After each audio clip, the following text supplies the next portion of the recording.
Hello everyone and welcome back to another video from Finance and Crypto Guide. In this video, I'm going to show you how to log into your existing account on EveryDollar. So let's get started right away. First of all, open up your web browser and then in the address bar, type in everydollar.com/app and press enter. You will now be taken into the official website for EveryDollar application, in which you will be asked to enter your credentials to log in. Now just type in the email address that you used while signing up to create your account within the email box, and then type in your account password underneath within the password section.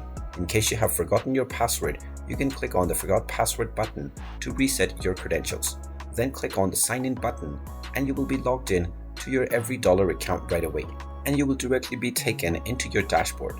And there you have it. That is how easy it is to log into your existing account on EveryDollar.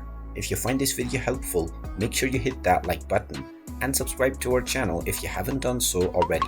Also ring that notification bell to never miss another update from us. Thank you for watching and I will see you again in the next video.